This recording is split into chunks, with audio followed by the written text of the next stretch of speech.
Chapter 2, 178. Weaver's Mask. Sunny looked at the black mask and the darkness hiding in its eyes. Its features were not as much contorted as fearsome by nature. It was simultaneously fearsome and somber, bestial and regal, as though existing at the border of all things. But most of all, the striking mask radiated a sense of mystery. The vicious fangs, the twisting horns, the black, lacquered wood of it all. Once again, his intuition was silent. There was nothing he felt toward the black mask, as though it didn't even exist. How strange. Sunny waited for a few moments, then picked up the mask and brought it to his face to take a closer look at it.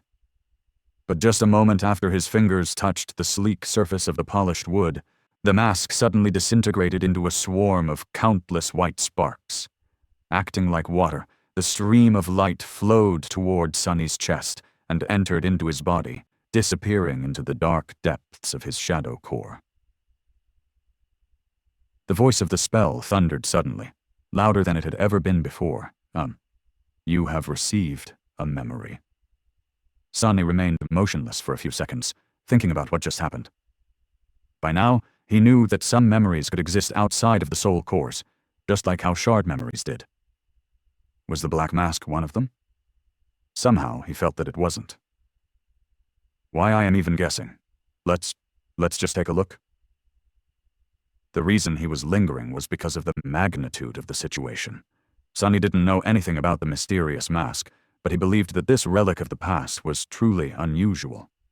The circumstances that had led to its discovery were too extraordinary, and the place it was hidden in was too uncanny to think otherwise.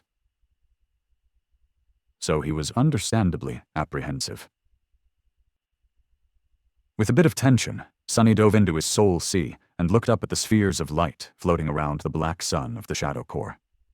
There was a new one there, which seemed to be much brighter than the rest. Summoning it down, he soon found himself looking into the eyes of the dark mask that hovered in front of him. It was as though he was facing an invisible person wearing it.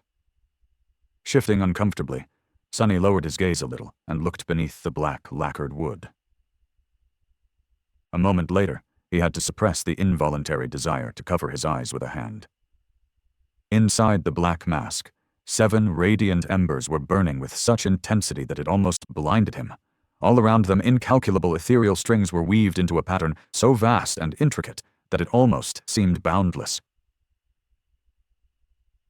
7 anchors, gods. Stunned by the visage of the mask's spellweave, Sunny hesitated for a bit and summoned the runes that described it. What he saw made him take a step back and gasp.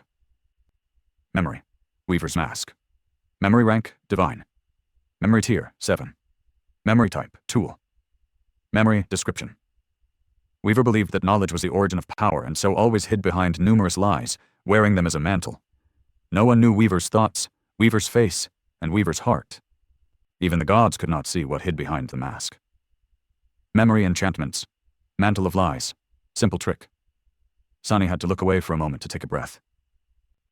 Divine memory of the 7th tier. Holy hell. Words weren't enough to describe his astonishment. He was, however, surprised to see that the mask only had 3 enchantments. Sunny expected such a powerful memory to have dozens of them, judging by how boundless and insanely complicated the weave of it was. There had to be that much, at least. Just what were these 3 enchantments to require a myriad of diamond strings to support them? Turning back to the runes, he concentrated on the enchantments and read further. Enchantment. Mantle of lies. Enchantment. Description. Hides the identity of its master. That description sounded very simple, but looking at the spellweave of the black mask, Sunny could tell that this enchantment was anything but. In fact, it was so vast and powerful that his mind was failing to even comprehend the scale of it. The enchantment was indeed designed to protect the identity of the person wearing the mask from prying eyes, but what it actually meant was that any form of detection was powerless against it.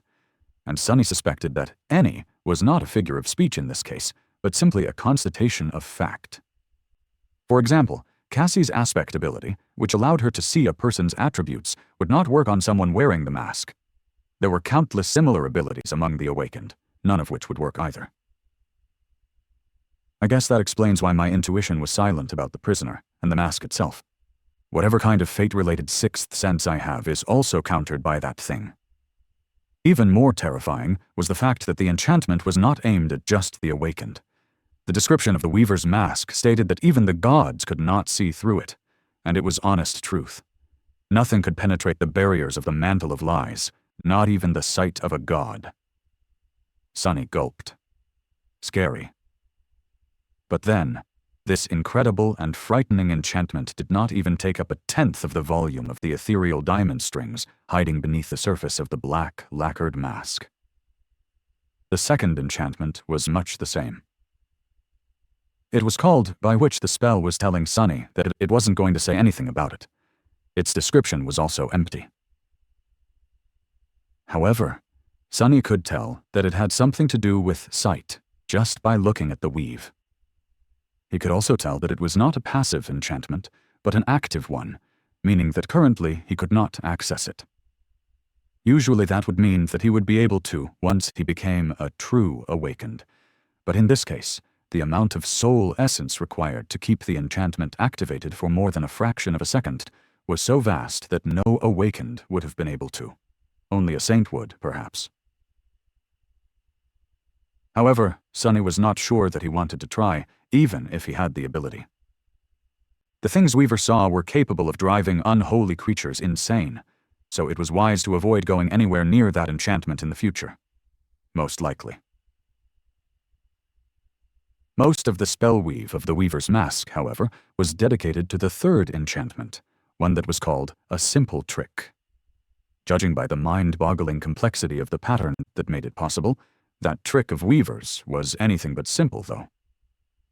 It was the most bizarre, intricate, and ingenious thing that Sunny had ever seen.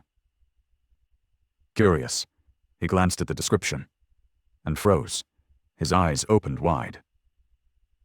The runes gleaming in the air read, Enchantment, simple trick. Enchantment description, reverses the effect of one's flaw.